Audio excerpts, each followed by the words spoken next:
Hello and welcome. I have the software program Brackets open. You should have it installed on your computer, or you will be using a text editor that you are most comfortable with. Notice there are two files, an index file and a main CSS file. The index file is open and displayed on the screen. The main CSS file is a style sheet. We will learn more about that file when we begin coding CSS in an upcoming lesson. The index.html file is the most commonly used name for the home page of a website or for the starting page in a website folder. The web browser will automatically load it. Let's review the basic parts of this web page. At the top, you have the doc type. This is called the document declaration.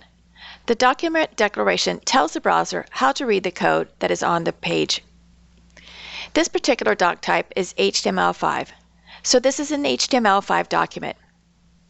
The next tag is the HTML tag. This tells the web browser that the document is formatted in HTML, so it knows how to interpret the document.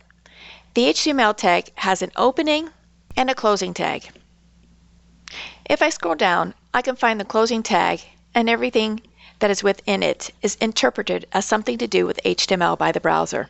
The next tag is the head tag. If I click on the tag, you will see that Brackets does something very special. It is now highlighting that tag in green and its end tag as well. If a tag has an opening and a closing element, Brackets will help you find it. The head tag is filled with things that your browser needs to know. Within this tag, there are many different tags. In this case, we have a meta character set tag. Sometimes people say char set, but it stands for character set, and it has UTF-8 as its value. If you're typing your letters or your characters in English, UTF-8 is efficient in terms of the bytes that are used to produce the letters. But if you're creating a site full of non-European scripts like Chinese, Japanese, or Korean, then you would want to use UTF-16 because it more efficiently produces those characters. On pages with large amounts of text, this could impact the performance of your computer. For our purposes, we will be using UTF-8. This next meta tag allows web authors to choose what version of Internet Explorer the page should be rendered as. The next tag is the title tag. If I click in that tag, it has a beginning tag and an end tag. The title here is Getting Started with Brackets. The title is actually used by the browser. This isn't part of your actual web page. It is the part that shows up in the tab at the top of your page in a browser window. We will see what that looks like when we create our own page with our own title. What you do want to note is that search engines use the title within the title tag to find your site. So if you have a good descriptive title for your page, it will help search engines find it faster and easier. Another thing that your browser uses the title tag for is when you bookmark your page. This next meta tag description is an HTML attribute that provides a brief summary of a web page. Search engines often display the meta description in search results. The linking tag that you see here links a style sheet to the HTML page. You will use the link tag when we learn about CSS. On line 16 to line 18, these are HTML comments. The writing in between these tags will actually not display on your web page. These comments are for your own notes on what your code may be doing within your web page. These comments are not displayed in the browser window. Okay, I want you to create a short and autobiographical website about yourself. The first thing that you will need to do is that everything needs to be put in its proper folder for our site. I'm going to minimize this. I'm going to go to my desktop. I'm going to right click and I'm going to create a new folder. And I'm going to call this folder CIS123. And I'm just going to hit enter. You may want to place this folder in a more appropriate place other than your desktop. For me, I'm just going to leave it on my desktop. I'm going to go into Brackets, and now I want to connect Brackets to this folder. To connect Brackets to this folder, I want to go to the File menu. And I want to go to Open Folder,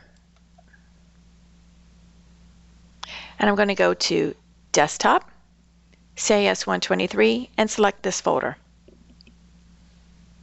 there is nothing inside of this folder.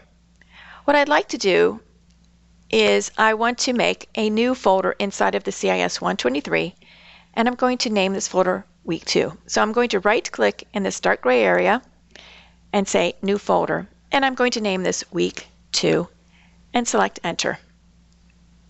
Inside of this Week 2 folder, I need to make my first file. So I'm going to select New File, and I'm going to call this index.html and select Enter. Notice the brackets in front of this. This is because we downloaded and installed the brackets icons extension. An important note is to remember when you name your files that your folder and your file names should have no spaces and no capital letters in them. So notice I have no spaces or capital letters in my folder or my file name. Notice here that brackets open this page. We know that this is an open page because I have this number 1 for the first line. It is ready for me to type on the first line of the HTML page. Every web page is made up of some very basic HTML tags, and we can always type those in for every page. But because I installed Emmet, Emmet can make it easier for me. So I'm on line 1, and I can use the Emmet keyboard shortcut, which is, first I'm going to type the exclamation point, and then I'm going to select the tab key. Voila! By selecting the exclamation point, Emmet went ahead and created the first 10 lines of code for me without me having to type this out. Notice on line 5, it's highlighted between the title tags for me to put in a new title. I'm going to go back up to the top here for a minute. Remember the doc type or document type definition identifies the version of HTML along with the HTML, the head, the meta, the title, and the body tags. And it closes with the HTML tag. Inside of this HTML tag, you will see the letters EN in quotes, and this further defines the HTML tag. The lang attribute has a value of EN, or N, which stands for English, and it specifies the language of the text and the page. I've already talked about the meta character set. Let's change the title tag. You will type in your own name for the title of the document. I'm going to go ahead and type in my name. A title tag is an HTML element that specifies the title of a web page and is meant to be an accurate and concise description of a page's content. We will see where this tag is located in a browser when we view this file. All the information within the head tag is telling your browser things that it needs to know to make your page function. I'm going to go to line 8 and I'm going to put my cursor there, and I'm going to go between the opening and closing body tags. And on this line, I'm going to type an H1 tag, and I'm going to select tab. Emmet went ahead and put in the opening and closing H1 tags for me. And between my blinking cursor, I'm going to go ahead and I'm going to add in my first name. Remember, you will add in your first name. I'm going to go after the H1 tag, and I'm just going to hit the Enter key. On the next line, I'm going to type in an H2 tag, so H2, and select tab. And between the two tags where the blinking cursor is, I'm going to type in past. I need to add a paragraph element, and then between that paragraph element, you're going to write a little bit about where you grew up. So I'm going to type in a P tag and tab. In this block of code, you will write a little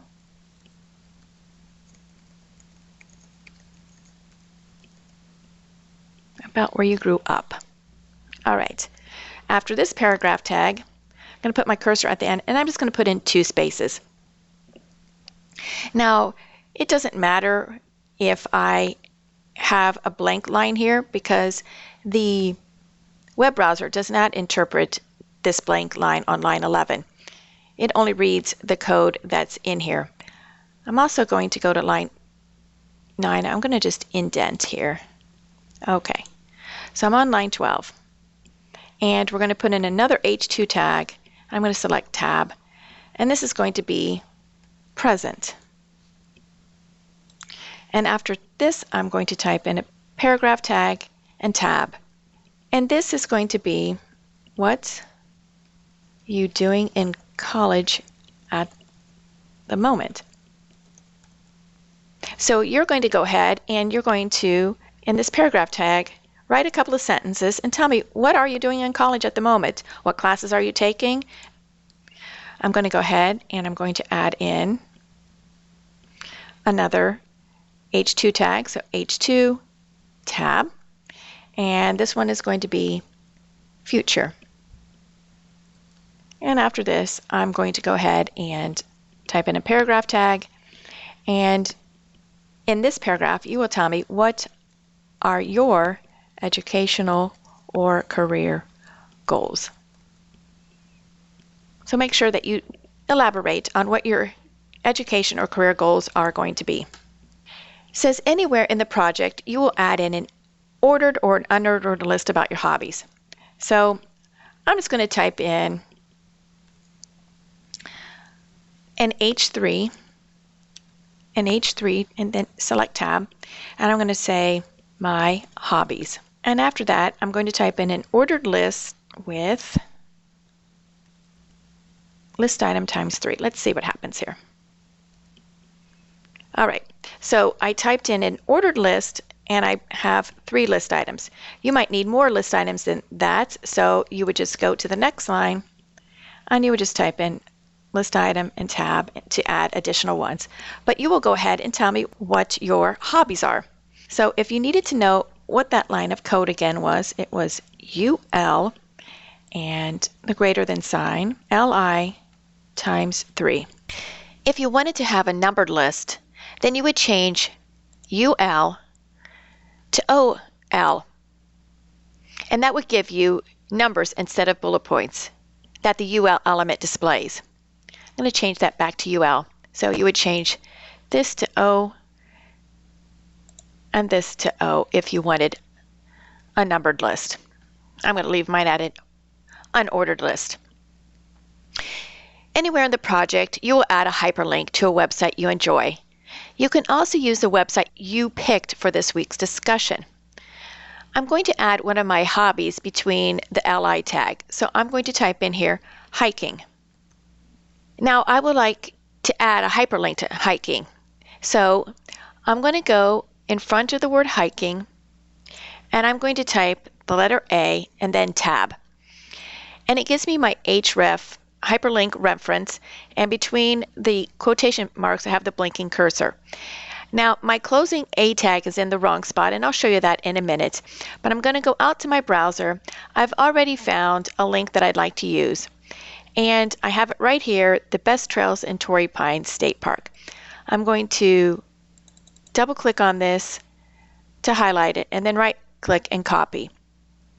I'm going to go back into brackets, and between the quotation marks, I'm going to right click and I'm going to paste. And there is my link. I'm going to go ahead and save my file. So Control S, or you can go to File and Save. I'm going to use the lightning bolt to preview my work to see how I'm doing. So I'm going to click the lightning bolt, and it's going to go ahead and launch Chrome. So I've got a couple of things in here that I don't like. First of all, I didn't really want to see this UL and the greater sign LI times 3. And my link isn't working. Here's my hiking, but it doesn't have a hyperlink around it. So I'm going to go back in here and I'm going to make a couple of corrections. I'm going to put my cursor in front of the UL, LI, and then I'm just going to type Control, and where it has the question mark, just Control, question mark, and it will go ahead and comment that out for me. This is just for me to know what code I wrote to create this block of code. To fix the hiking, I can go between the less than and greater than sign and just type in the word hiking, and then come over here and double click on hiking, and then just hit the backspace key and delete that. I'm going to save this, go back out to Chrome where it opened, and refresh my browser, And you can see that hiking has been updated. I now have a hyperlink. So it doesn't have the blank attribute to it, but that's okay. We'll learn that in an upcoming lesson. But if I hit the back button, it will take me back to my file. Or maybe not. I'll just close that. Okay, so I know that this is correct, and this is the way to add in my hyperlink. I'm going to go after the UL tag, and I'm going to put in a couple of returns in here. And the next thing that we need to do is we need to add in an image to the file. So I'm going to go to Pixabay to look for a picture. So I'm going to go to my browser, open up a new tab, and type in Pixabay and hit enter. And I'm just going to type in hiking and select enter. I'm going to scroll down till I find something that I like. Okay, I like this picture right here. I'm going to go to where it says free download, and I'm going to choose 640 by 246 and select download. I'm going to save the file and select OK. Now this file went to my desktop, but it actually needs to be inside of the CIS 123 folder. So I'm going to move that inside of my week 2 folder. All right, so I've moved it inside of my week 2 folder, and I'm going to go ahead and close that. You may know of other free resources to use, but this is one of my favorite sites. You can also use a picture from your digital camera or phone, but please make sure to resize it so that it is no larger than 640 pixels wide. Remember, your picture will need to be inside of your CIS 123 folder in order for it to properly place in your web page. So once you find and download your folder and you've placed it inside of the CIS 123 folder, you're going to go back into brackets. Now, I'm really not for sure how to add an image tag in. So I'm going to go out to my browser, and I'm going to open up in a new tab, and I'm going to type in a Google search, how do I add an image to my website? And I'm going to append to the end of that W3 Schools. That's the resource that I'd like to use. So I'm going to select that. How to, here's one, HTML images. I think I'm going to use this one right here, HTML images W3 Schools. I'm going to scroll down. Great, it tells me image, source, and then here's the source and the alt tag. Okay. It tells me about the image tag is empty.